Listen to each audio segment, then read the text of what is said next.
Hello, my friends. How are you? I am doing so good. I have had just a really good day. I'm sorry, I'm still a little sweaty. I just finished my steps. And then, I always love to give myself an extra challenge. So, I have some little, I don't even know, little regimen thing that I've been doing, but I like my small habits and it's probably not enough for the rest and this, whatever. I am still doing it. That's all that matters. I challenge myself. I'll stick with it. I won't. I'll see gains. I won't. I don't know. It doesn't matter. But I've had a really good day, so I'm a little on the sweaty side still, but I want to get this done before I hop in the shower and get in my jammies and my cozy robe. So yeah, my kids are still sick, so it started off with them not going to school, and they were coughing so damn much last night. I was like, I am not even wake. I am enjoying they can sleep till tomorrow for all I care. But I don't hear these coughs anymore. I'm like, did you use albuterol? I have cough drops in there. Drink something. You want ice cream, popsicle, do this. And I know they want to not be coughing more than I don't want to be hearing it. But I'm like, every cough, I'm like, are you blowing your nose? Are you drinking? We live in way too small of a house. And I just need to let it be. It too shall pass. There isn't pneumonia or any the asthma isn't super bad or anything. It's not like it's so just let it be. Let it ride out, right? But yeah, so needless to say, so I've been trying to venture out with my workouts, and I love my one instructor, Javier. He's just I don't know, it's like a cult following. I'm not the only one. There's so many people he's the best. He's my favorite instructor. There's just something magical about him. And I think what it is the other instructors are great. I mean, everybody has their own styles and everybody has their own things. Some people talk you through everything. Some people are very technical, and what Javier brings to in my mind is just, he is the epitome of, if you love something, it will shine through. And I think that's the thing is you can tell he just genuinely loves what he's doing, and he's crazy confident in it. He knows what he's doing. I think he came out of the womb dancing. I'm pretty sure that's what his mom said. And I literally don't doubt it. He is not trained. I mean, he has certifications and all those things, but I mean, I was dumbfounded to hear he is just not a professionally trained, because he's just so much fun and he picks up things so naturally. And you can tell, what I can tell about him and I admire most is that he is putting in at least 5 times the amount of energy at home or wherever he, does his practicing and, planning and whatever he does. And I just admire someone who is doing the back end work. I tell my kids all the time, and my son Dylan, really, really got it. So I said, that was one of the devastating things about this injury was, it's that work you do in the shadows. It's that work when, and I would tell him that, because when he was a little kid, I want to be a professional soccer player. I'm like, okay, right now is what you're doing is the showing that you want, I would in the nicest way possible, explain, you're gonna need to, if you want to get to this point where they say 10,000 hours is that magic number, and it's not all of a sudden you're 10,000 in here. I mean, it could take you 9,000, it could take you 19,000. You have to be working and willing to work on what you love beyond what's the minimum expectation. So your minimum expectation is still a lot, right? You're a student, you have a social life, you have family, you have homework, you may have a job, and now you have this commitment where you're going to an hour and a half practice 3 times a week, but you have to allocate time to get there and back. You still have to eat, there's only so much time. But if it's something you really want, and if it's something you really adore, there is no stopping you. Like, you can have, you know, injured bones and you can have pulled muscles and you're still there. And even if you physically can't train, then you're mentally training. You're going through a mental process. You're doing whatever you can in the way you can. You know, like sometimes, like on the way home, I'll like have learned a new dance from Javier and I'll hear the song on like my and also the radio, you know, I'll hear it and I will like kind of like not close my eyes because I'm driving, but I will like run it through and be like, can I remember what the choreography was or the moves were? Because it's so fascinating to me. But you know, he is putting in all this work in the shadows, right? Because you just don't just spontaneously get up there and know everything. And he's constantly changing the music, but not so much so that like you're just lost every class, you know, like that's not fun either. Like I've been trying these new classes and trying to take them a little bit more religiously because they're not my necessarily favorite. And I look around, everybody's having a blast and they're having a good time. So like energy is great. It's just not my style. It's not it just doesn't like call to me, but I really want to learn more and I really want to like venture out. I don't like putting all my chips in one basket. And I think it's a great challenge for my brain to try to learn new things instead of just being, you know, it's at one point, all the dances that I'm doing in Javier's class, I was completely lost too.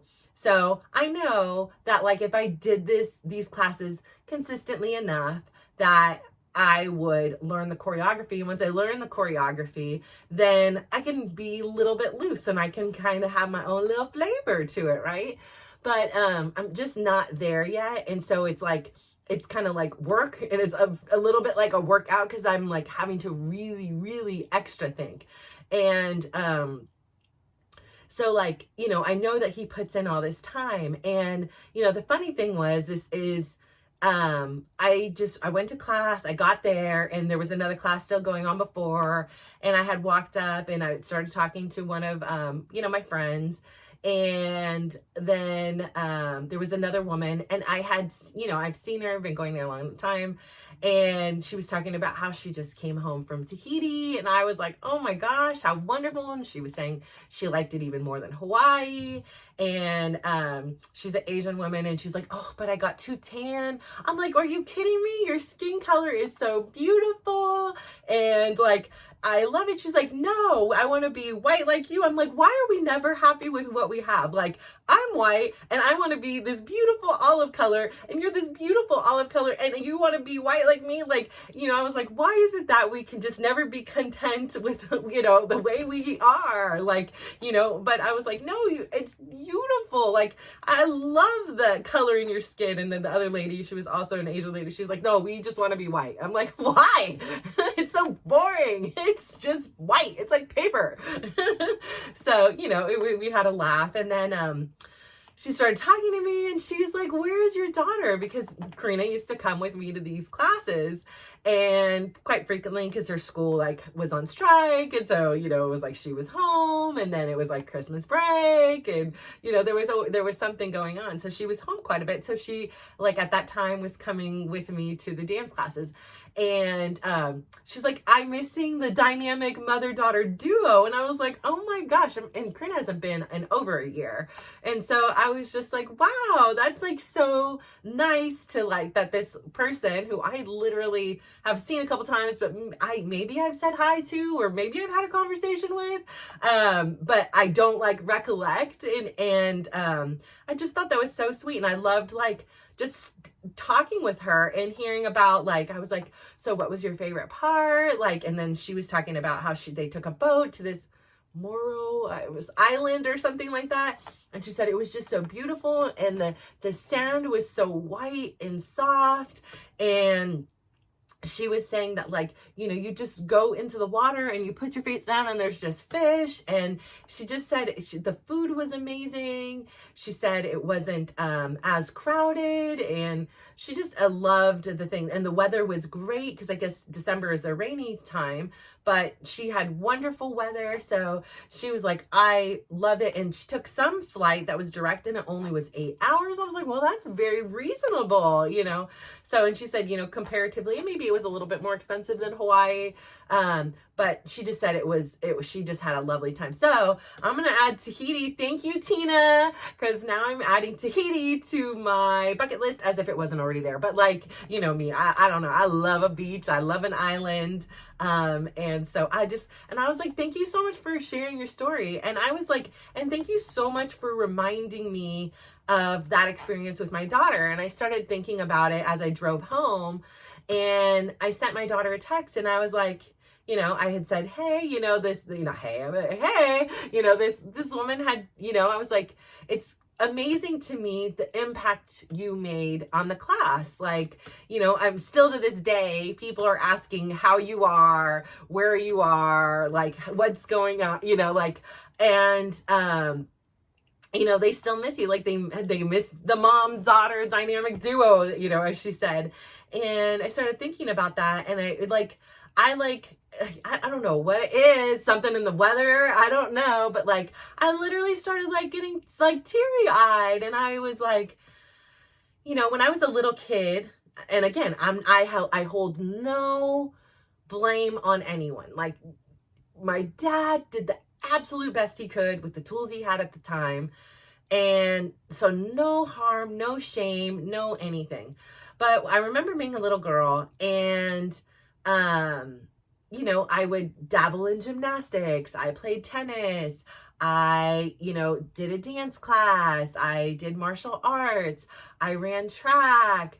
And I remember at every one of those occasions, you know, I would look up in the stands or look in the crowd, and I even did plays or, you know, like performances in school. And I remember just like looking into the crowd and looking for like a familiar face. Like, you know, it was just like, I wanted someone to see me, like to notice me, like doing this thing that they've never seen me do. And I remember always looking, and nobody was there. And Betty, one summer, so my Aunt Betty, during the summer, my dad worked. And so he was like, Monday through Thursday, I'll pick you up, or Thursday night. So I'm going to drop you guys off early Monday morning or sometime Sunday night. You're going to stay with Jerry and Betty, and then I'll pick you up on Thursday night, and then we'll have the weekends together. We'll go to the lake. We'll do whatever. But like, you guys can't be home alone all the time. We were pretty young. And so bless my Aunt Betty's heart. She was working as a night nurse at that time, and like just part-time, and then kind of like a stay-at-home housewife. And, so my aunt and my uncle could not have kids. They tried, they just weren't successful. I don't know the story about why they didn't attempt to adopt or anything like that. So she kind of like took on this like a role where she kind of like adopted us. And, you know, she always said, you know, my kiddos, like she called us that. And then she kind of like adopted like a lot of people, adults too, that were just like these stray animal kids, like, you know, like people. And she like would adopt them in as her own, and was like very, very, very generous with her knowledge, with like things. It was like kind of like a bartering system. Like, she was frugal as hell, like, but like she always about a deal, and, you know, like wheeling and dealing. But she was also very generous. Like, you know, she would, like I said before, she would always make sure, she said, nobody goes without a gift on my watch, you know, like, you know, giving everybody in the care home gifts, giving all the staff gifts, you know, like just very, very generous of heart. But anyways, so my dad gave her $50 for the two kids for the entire summer. And like, that was our budget. And so love this lady and her resourcefulness and ingenuity. I'm going to be honest, as a kid, absolutely mortified me. I was like, oh no, like, this is not morally correct. So I just don't feel comfortable with this, but I have no choice. I am stuck in a rock and a hard place. So my Aunt Betty did not drive. So we walked, bused, whatever, trained, everywhere. That summer. And what she did, I love the creative geniusness back then. Back then there were all kinds of camps, and maybe there still is, but a lot of them were like church camps. So she'd be like, okay, kids, this week you're Jewish. And I'm like, what? I'm not Jewish. No, this week you're Jewish. And I'm like, okay. So she would take us to the synagogue and we would do a camp there. And then the next week she's like, okay, this week you guys are Christians. We're like, what? Like, so she would always like find these things. She's like, yeah, it's real cheap camps. You're going to do these things. Do you want to do stuff this summer? We're like, well, yeah, actually, your dad only gave me $50. We can't afford that much. I'm like, okay. So, she would also take us like every Friday, or it must not have been Friday. I don't know, Wednesday, whatever day it was, because I wasn't there anymore on Friday. But let's say it was every Wednesday. They had like matinee days where it was like a quarter movie, a quarter popcorn. And like, or maybe the popcorn was more expensive because she kept the damn popcorn bucket in her little tote bag. And then every time we went and refilled it the entire summer, that same bucket. And then she was like, would buy 2 liters, right? So we'd walk over the bridge, walk to the movie theater, like the overpass. And the like thing will have shook around the whole walk. And we get there, and right as the dang thing is quiet, right? The previews are over, movie's about to start. It's like that just few seconds of quiet. Oh, every time, like without fail, you just heard the psh of the thing twisting. And I was like, no, we are going to go to jail. We cannot bring our own Pepsi. And then she'd be like, here, pass down the muggy cups, And I was just like, this is not happening. This is like, I am so mortified. I'm drinking out of a plastic cup and not the movie theater cup. We are going to jail. This is not right. But we did not ever get in trouble. We did not go to jail, and we enjoyed popcorn all summer. And we did a ton of great camps, like water slides, and like we did it all. We did county fairs and everything. And then she had signed us up for a dance, or she had signed me for dance. And I don't know what Danny did in the time that I was doing dance, but I did dance through like the community center or something. And then we also did martial arts together. And I remember she was like, and like just blown away. She was like, oh my gosh, you were amazing. The dance instructor said you were a natural, and I was just like, yeah, right. I was felt like I had 2 left feet out there. I didn't know what I was doing. All the other girls have been doing it for a long time, so their leaps were higher. And she said, no, you are amazing. And so I don't know if I really was that amazing, but I definitely didn't believe her at that time.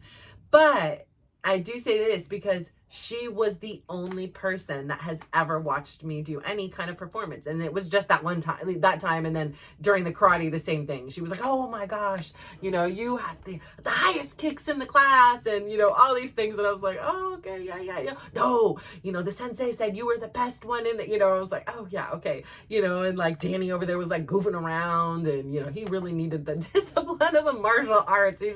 Poor kid was a wild thing. But yeah, I say all that to say, I started really thinking about this experience of dancing with my daughter. And I remember starting, right? So she started dance when she was 3. And, how to get her in, I'm making up for lost time because I didn't, have these opportunities. But I really wanted to just kind of open whatever doors were available and see what they liked. If we'll try dance. If you don't like dance, then we're going to try basketball. If you don't like basketball, we'll try swimming. If you don't like swimming, we just kept trying. I kept leaving it open, and I'm like, you don't have to like it and you don't have to do it again, but you can't quit. That's my rule. So, she was really young and God, cute little stinker. So she was in this dance academy, and you would go once or twice a week. I don't remember. Had to have the cutest dang tutu in there. Of course, she had to have the hair. She wanted the glitter in the hair. I put it like pixie dust, I called it. And, we pretty braids. And, I'm not that great with my own hair, but she was always looking fly when she left the house. Even though, when I would pick her up, I'd be like, what in the hot mess is this? Ripped out, hair, she was living her best life. And it was braid, one side of the braid was in, one side was out, just looking a hot mess. But, I was like, she's living though. She's having a good time. I'm like, I don't know why I bother doing all that. But, the dance class, I would sit there and, the parents sat behind the glass window. and I'd watch her do her little thing. And, you know, even if she messed up, she just always stood in character. She was always smiling, and she kind of like had a little like, I don't know what it would, like a bashful kind of like sway, like if she kind of like messed up, but she'd keep going. And then she had an even bigger smile when she nailed it.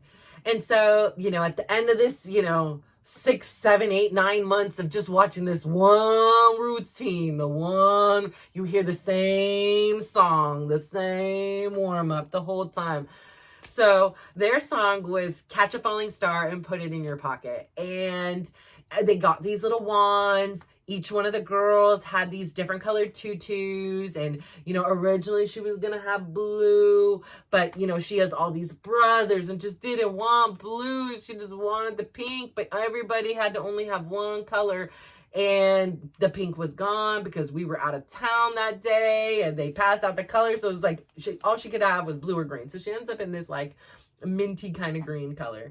And she knows this dance, right? So I'm pregnant with Dylan. We're sitting there, you know, she's been practicing that. And then she's also been practicing a father-daughter dance that they like did this extra special thing if they wanted to participate in it, which was just absolutely lovely, tear-jerking, you know, obviously moment. And she knew the dance. I mean, she knew it. She had like, you had to sit up and I had to put these like, you know, the old school pink foam rollers and spray it and get these perfect little curls and everything.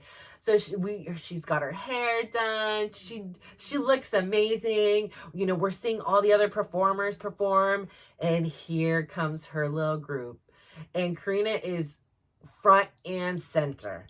And she's there.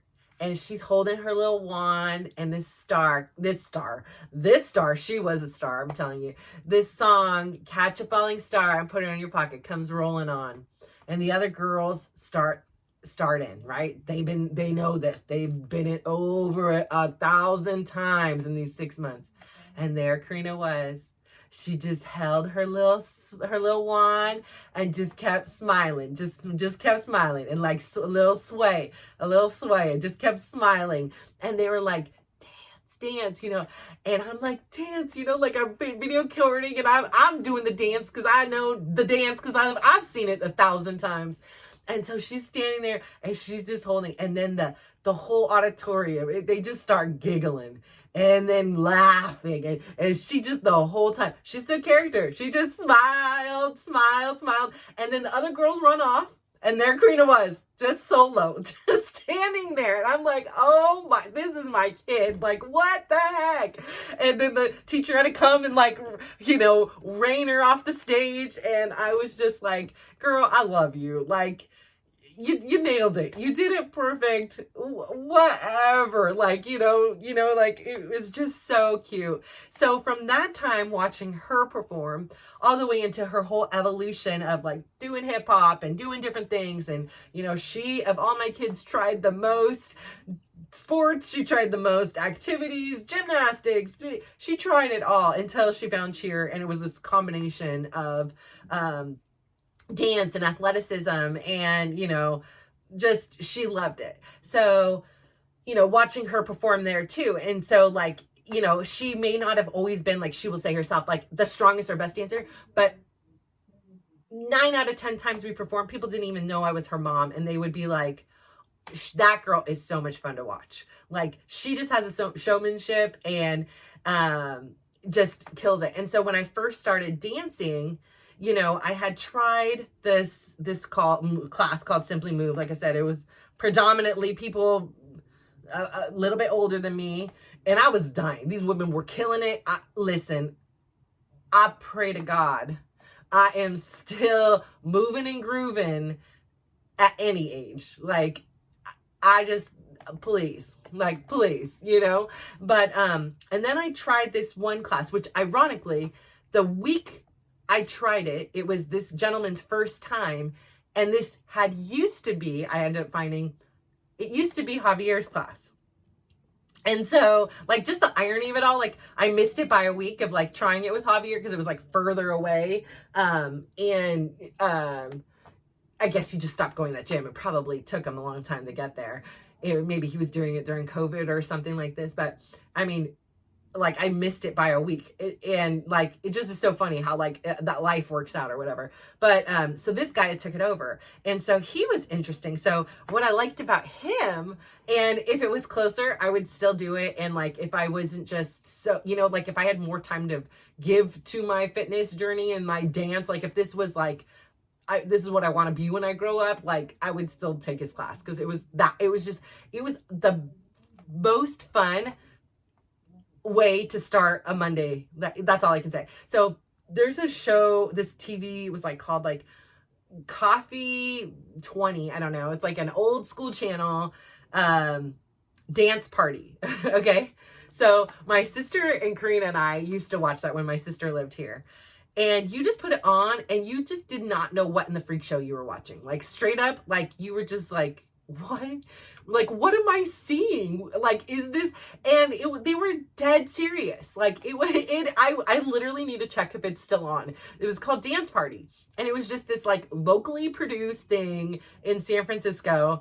And if you know, you know, it is just, you're just like, what a trip. Like people are a trip, and I love it. Like I want to go on this. Like I remember saying, Karina, when you're 21, I'm taking your butt there. Like I don't even care if you want to go. Like, I mean, people will be dressed all in gold. They are doing the robot. They have afros. Like they have like, they'll be dressed up like Madonna. There'll be people in wheelchairs moving and grooving. I mean, I don't have, you have to see it is to understand. But I found out that he used to go to this. And I was like, stop it. Stop. Like just this. And again, I'm in a celebrity moment. I was like, whoa, I am impressed right now. Like, so he was just a party. And then he had taught me. And when he said this, it clicked, and like Karina's face came into my mind immediately. And he was like, you know, and I was like really concentrating, trying to get it right. And, you know, like I had a concentration face, and he came up and he was like grooving, and he was like, if you don't get, like, we are dancing. If you don't get it, just have fun. Like if you have a smile on your face, you've got the move. And I was like, oh, okay. I can do that. That's easy. So I remember just like smiling like the whole time. And he was like, yes. He's like, you mess up, you smile. Yes. Like it was so good. And so like he was a ton of fun. His name was AJ. I loved him. He was just a hoot. I like good time. And like, he would do a lot of like the like TikTok dances. He had like nieces and nephews, I think, that were like pretty popular or viral or whatever on TikTok. And so like, I think he would learn dances from them or with them. And then he'd come and show them to the class. And it was a lot of fun. And I was going to that one for quite a long time. But when I really started getting into like going to the Fremont and going to Javier's more, I just found like, I just was commuting a lot to the gym. So it was like, okay, yeah, if it was my local gym, I wouldn't miss it. Like there's literally a Bay Club here less than 5 minutes from my house. And so the fact that I drive 30 minutes one way and the other one was like 30 minutes the opposite way. And so I was like, it is just a lot of wear and tear on me. And you know, like, it's fun and I have a great time, but it's just like, it's also like minimum a 2-hour sacrifice, because you got 30 minutes there, 30 minutes home.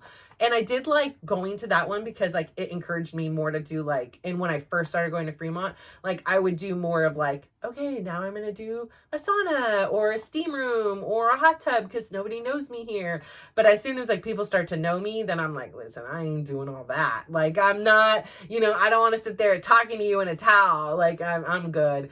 But I just want to get out at that point. But like, yeah, I really like took advantage of the other like amenities too. So it was like, would end up being like a 3-hour thing. And, you know, like, so it was just like, I just don't have enough time. I have too many projects, too many things going on to like dedicate that much time to it. But I loved his class. So anyways, between what he said and between thinking about Karina's face, even as little as the little catching a little falling star and putting it in her pocket, I like was like, okay, this is what I'm going to do. I'm just going to like, even if I don't know it, I'm just going to smile through it. And so I had sent her a message and I was like, Karina, I want you to know, like, what an impact you made. This lady was saying, she was seeing the dynamic mom-daughter duo.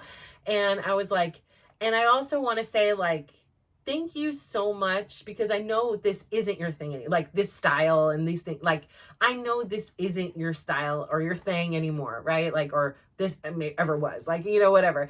But I want you to know how much I appreciate, like, getting the opportunity to now, after all those years, watching you and watching your evolution, like, take a piece of that and integrate it into my dance style.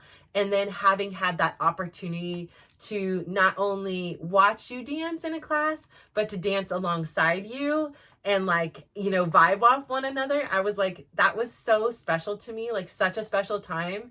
And, like, I had shared with her the story, like, they've heard it before, but that nobody had watched me. And so, having you in the class next to me was, like, even better than someone watching me. It was just like, I got to play with you too, and, like, have fun with you. And, she was always a hoot in there. And so, like, it just was really, really special to me. And I wanted to share that with her. And, like, it had already got me thinking, like, I was thinking about, a lot of times in life, we're, like, looking for the big thing, right? We're looking for the trip to Tahiti. We're looking for, these big grand gestures. But at the end of the day, isn't life the little things? Like, when Dylan had his brain surgery and he came home, obviously he was in excruciating pain, right? Like, he was not himself. He was very, very quiet. I cannot imagine, right? I've never had brain surgery. Pray to God I never have to have it. But I can't even fathom, right? This is just not, my brain can try to imagine, but it will hopefully never know what his experience was, or it will never know that experience as a young child, right? And when he came home, we had all been praying and, worrying, and it had been such, like, a family thing. It was Dylan who was the one that was going to have to, endure the biggest, challenges of this. But we were all like this little security blanket around him. All of his siblings. I mean, we have a photo where, we have a friend who had those, that said Russo Strong, and we have all of our friends in there together, like, the night before, like, we were one. And I remember, like, thinking, he was quiet. And usually he's, like, the kid that's just, like, making random ass noises through the house. It's like, whoop, like, whistling, like, he's home, he's around, because there's some kind of, noise a lot of the time. There's some kind of a talk or, just something, just, like, all of a sudden it'll be like, like a whistle through the house, or, like a weird, just doing something, like goofy. And I remember Bradley was like, he was a senior in high school, and he was like, is he always gonna be like this now? Because he was super quiet. And I was like, I don't know, he could be, like, maybe that was, like, part of his brain injury. Like, his brain was bleeding, he was having strokes, like, he was having seizures, like, that has permanent, he has had traumatic brain injury, like, this, there is a large hole where this thing was in his brain, and it doesn't, build brain matter, doesn't come back, like, it fills in with some fluid and other things. But I mean, yeah, his brain is forever changed. Yes, I don't know what he's gonna be like. Nobody knows. We just have to wait and see. And so he was like, oh, and it was, like, kind of, like, sad and maybe relieved in some parts, because it was like, he was this annoying little brother that was, like, making walkie-talkie sounds when he was trying to do his homework or do whatever. And back then, all the three boys shared a room, so he was up close and personal with all the noises of Dylan. And so about a week went by, and it was just quiet. And it was one of those things where it was like, you don't know what you've got till it's gone. And it's like, it was a little thing. And I remember, like, breaking down. Of course I cried. That year I cried. Oh my God. I cried so damn much. I think that's why I don't cry now. And so hopefully I'm not getting back in that wave. But like, between having a senior in high school, my oldest child, a kid that has a brain tumor, like, I was just in tears. Like, the entire 2018. I think I cried. Actually, from the beginning of 2018, actually, by the time Bradley left to college, I literally cried once. And then I was like, listen, I already cried this last whole 8 months. There are no more tears left to cry. I'm over it. Bye. Have a good time. You're 45 minutes from home and with traffic. Like, it's good. You know, we're good. I'm good. I don't know about you or anybody else, but I've already worked it through. I've cried enough. This kid's already back on the soccer field and getting in trouble for not doing chores. He's good. Like, we are good, but I am all cried out. I got things to do that I was supposed to be doing when I was crying. But anyways, I remember crying because I was like, will he ever be the same? Like, I miss hearing that sound. And it was like something that used to annoy me, right? Like, and annoy other people at any given time. Sometimes like it wouldn't annoy, but sometimes, you know, if you just, you know, you want quiet, you're taking a nap, you know, you're concentrating, and then you just hear "Skip to the Do My Darling," you know, whistling around the house. And it was just so sweet and innocent. And then to know, like, to think in that time it was going to be gone, like forever, like a piece of his personality, you know, was just altered. And I just remember feeling kind of sad about it. And then about a week later, we're sitting there and all of a sudden there it comes. He just starts whistling through the house. And my oldest son, Brad, looks over at me. He's like, I thought you said they cut that part out. And I was like, I guess I was wrong, you know, like, he's back. And it was like so lovely, because it's like, it's just the little things in life. It is not the big things. It's like, it can be, I don't know, like for me, it's the little gestures. It's the little things. It's the kindness. Like today, speaking with this woman, Tina, I was just like, thank you so much for sharing your stories with me. Like, I loved hearing about her experience in Tahiti. I loved hearing about the impact that my daughter and I had on her and how enjoyable it was to watch us dance. Like, it's just the little things in life that like fuel you up and that we like take for granted on any given day. You know, like I say, complimenting today, my friend Alice had lovely, lovely earrings. And I was like, I love your earrings. And like a freaking light bulb, she just lit up. She was like, oh my gosh, thank you. You really like them? I'm like, yes, they're adorable. And, you know, we were dancing and one woman behind me, as we were spinning, her skirt was like spinning with it. It's so much fun to dance in a skirt. I always dance in leggings and a tank top, but you know, without fail, just a different color, or you know, that's about it. Different, same brand, same style, but different colors. And I was like, after the dance, I was like, I love the spinning skirt with the dance. That was so good, you know. And she just got the biggest smile. And so, you know, like, I just love hearing people's stories, like, completely unrelated to any, like, I just think that they're so much fun. And I think that, like, the little things that happen, like my daughter sharing that time with me dancing, like, I will never forget that. And I wanted to, when I was thinking about it, I wanted to express that to her about how important it was to me. And I'm not saying it to pressure her. You know, she's explained her position. She doesn't want to go with me anymore. Not with me, you know, she's not in a place right now where she wants to do that. And I totally respect and honor that. But I just want her to know it was something that was really important to me while it lasted. And so, yeah, I can miss, you know, the time we had together driving down there. I can miss, you know, the dancing. I can miss the running to Costco afterwards. You know, I can miss like all the little things that went with it. But what is most important is I really did appreciate that time. And I still look back at it so fondly.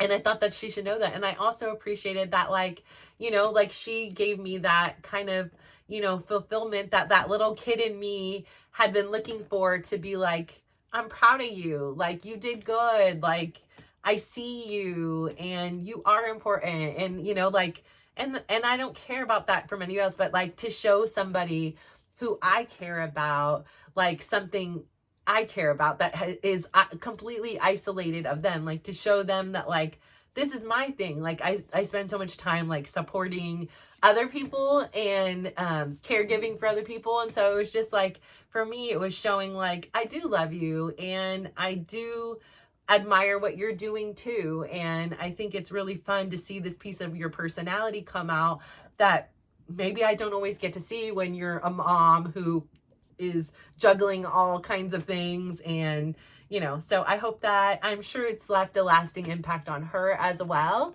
And, like I said, I'm like, I will never forget, you know, the days that we got to dance together. And so I say all that to say, like, you know, really appreciate each one of those moments, because we just don't know how long they're going to last. You know, when I was dancing with her, I could have been like, you know, this is going to last forever, but I knew eventually she'd go back to school, and I knew eventually like life would go on. So I really did appreciate each and every class that she said yes to, and she came with me, or was like, come on, mom, we gotta go. You know, like I was like, okay, I'm coming. You know, what time is class, mom? What time are you leaving? Okay, I'll be there at 8. Like, you know, so I appreciate all the effort she put into that. Not only for me, but for herself, but like that we collectively together could do that.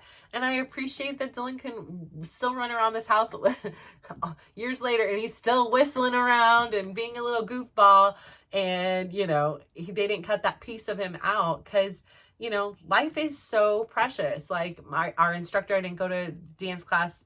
You know, I missed 4 of the classes I typically take in a week because he went to a funeral. And I was talking to him briefly after class, and, you know, somebody said, how was that? And he was like, well, you know, I mean, it's like good. And they're like, was it like uneventful or things like that?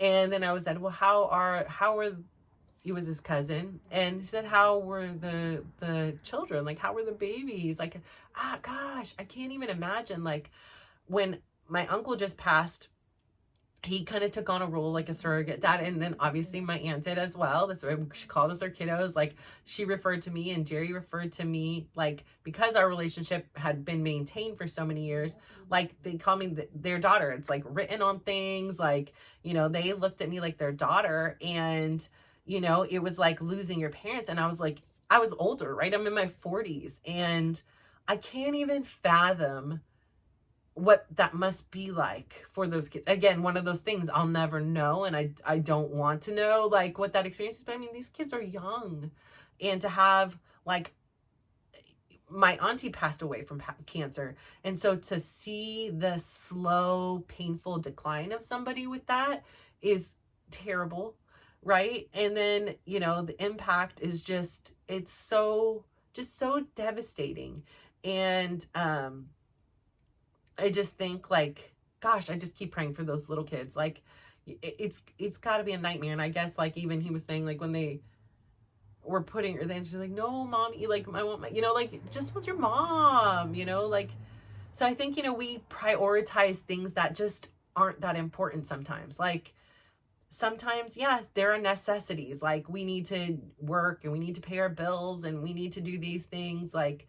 But some things, like, we just need to really reevaluate our life and like say, like, okay, I'm willing to sacrifice and maybe only go on 1 trip a year versus 3 or 4, or I'm willing to not drink at Starbucks, or I'm willing to, you know, whatever your personal sacrifices are that, like, are not non-negotiables, to, like, maybe have a little bit more of your life back and more of your time to really develop those relationships around you. And importantly, like, develop the relationship with yourself and find what makes you happy. Like, write that down. Like, think about it. Like, think about times that you were super happy. Think about experiences that you really enjoyed, you know, like for me, like I said, dancing with my daughter, listening to my son whistle, you know, having dinner around the table. Like, so, you know, like,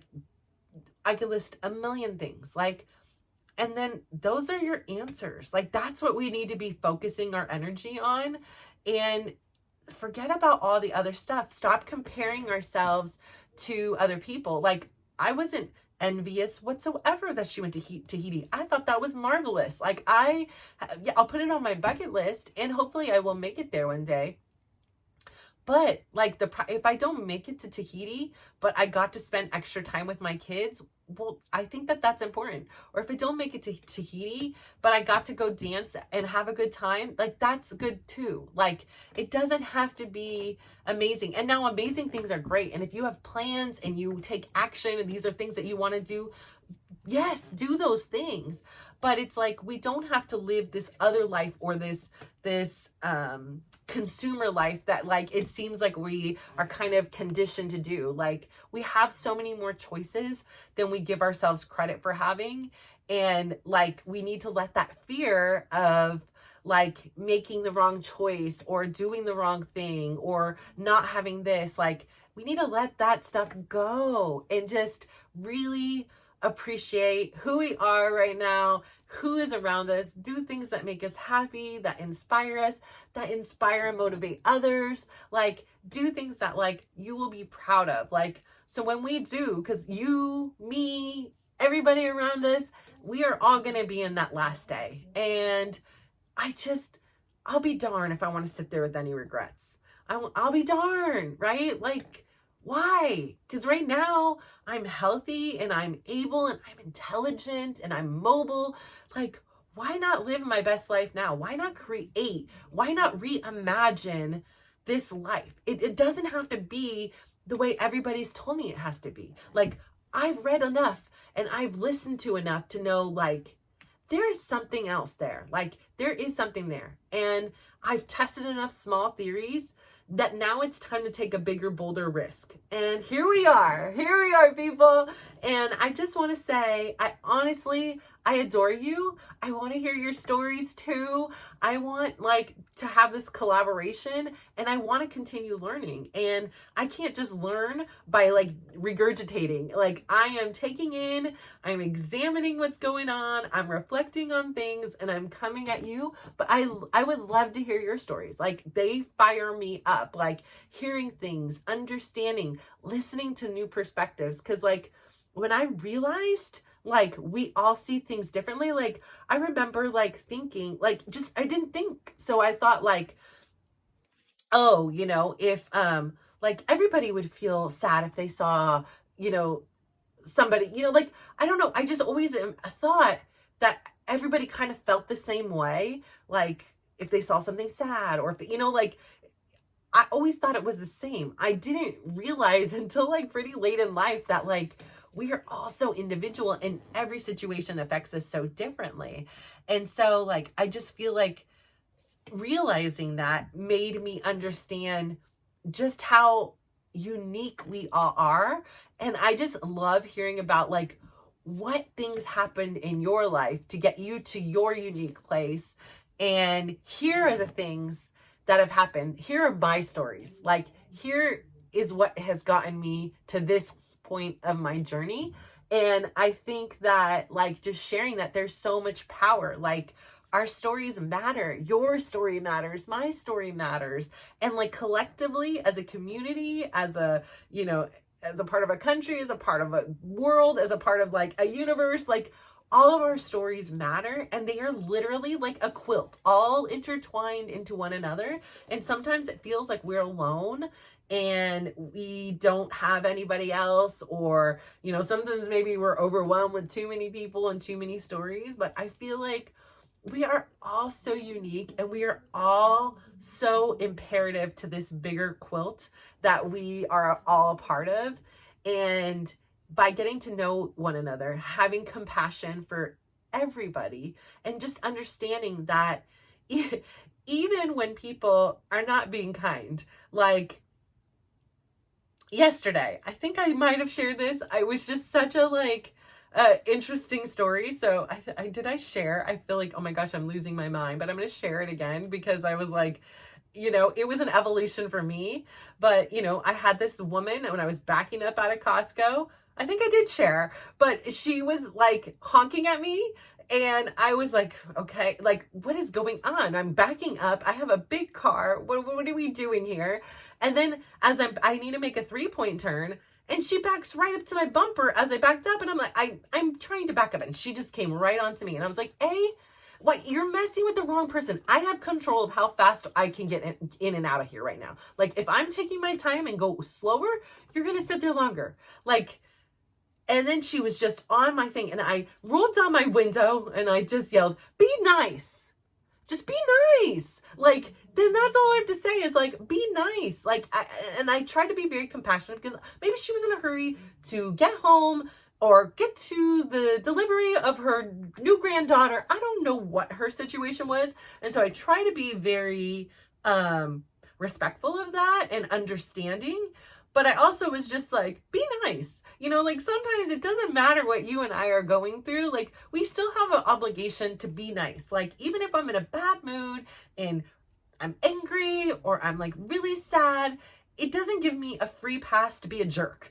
And like, by being a jerk, you're just gonna like perpetuate, you know, more anger and things like that. Like, what is the point? I just remember there was people in the thing, and I don't think that they expected to hear me yell, be nice. And they were just giggling in the parking lot and smiling. I'm like, just be nice.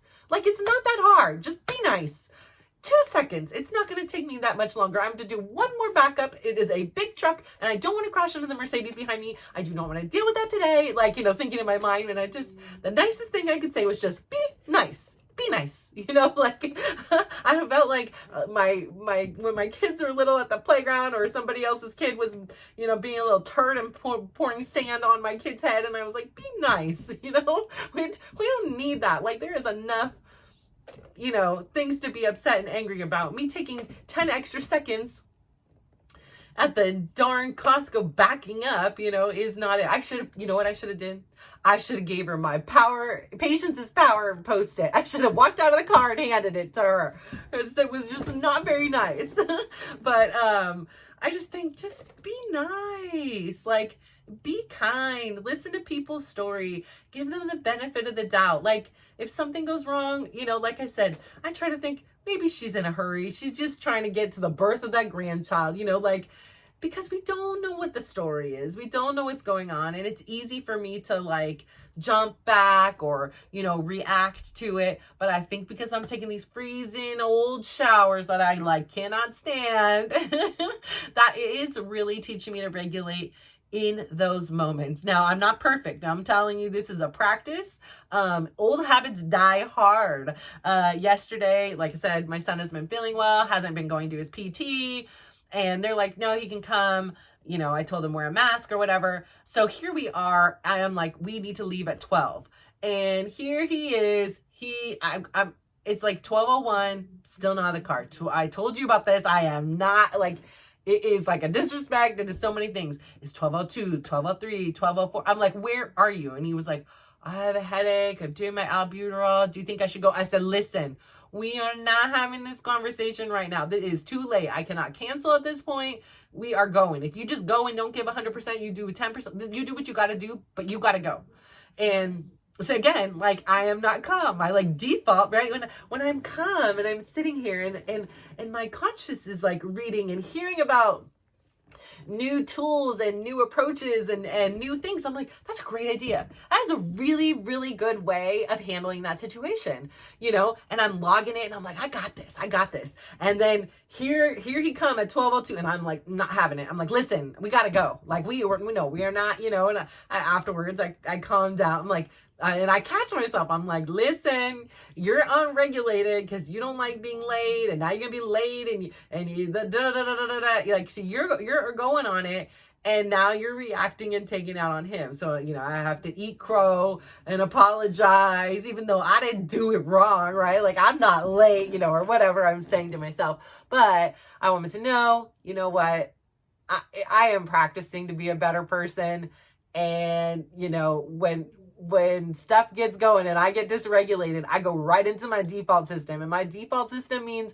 I'm gonna be like, Dylan, why are we, you know, like, we are going, I'm not gonna be the mom I would like to show up as. And I'm not saying it's your responsibility to change anything, but it is my responsibility to say, you still don't deserve to be, you know, yelled at or not have patience with, you know, like, you deserve better than that. And I'm working on that. It is a work in process. Okay. So I am not perfected whatsoever. There is a lot to learn.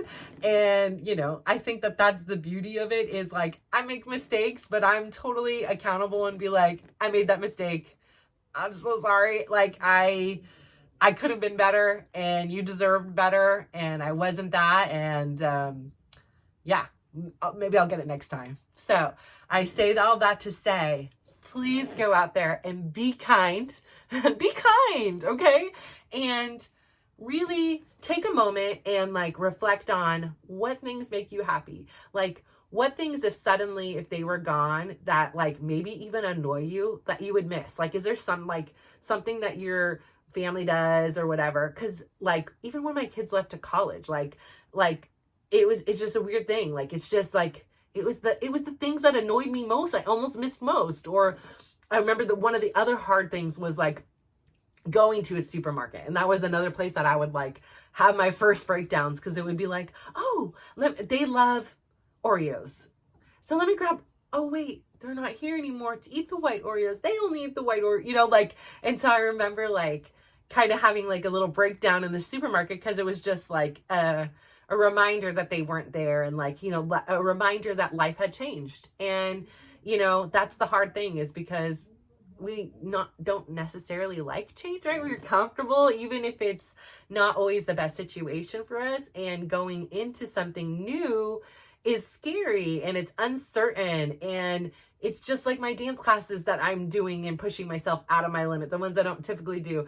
And it's, it's not always fun and it's hard work and you suck at it sometimes. Like you're off, everybody else has it and you are just big old mess, but if you just keep a smile and know that you're doing your best, like that's all you could do. Like, it's okay. We're not expecting perfection out of anybody. Like, go, show up, do your best, be kind, and really appreciate those little moments with your family, because that's what life is. It is a combination of a lot of little moments. And so enjoy them. We don't know when those little moments will cease or the way that we are today ends, if something, you have a disease or an ailment, something, you have an accident, things happen all the time that we just have no idea are on the horizon. So I say all that to say I will finally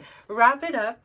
And I've had so much fun talking with you today. I don't even know what day we're at, but we are killing it. And I appreciate you guys continuing to tune in, or if you're just finding me now, I love it. Thank you. I don't ever have a plan. It's all just off the top of my brain, as you probably can tell by now. But this is a blast. And so I can't wait to collaborate with you and have some feedback and kind of continue to learn and evolve. And I'm so glad that you guys are along with me on this next phase of my journey. And so have a wonderful day, evening, night, whatever it is, morning. I love you. I appreciate you. Mwah. Take care.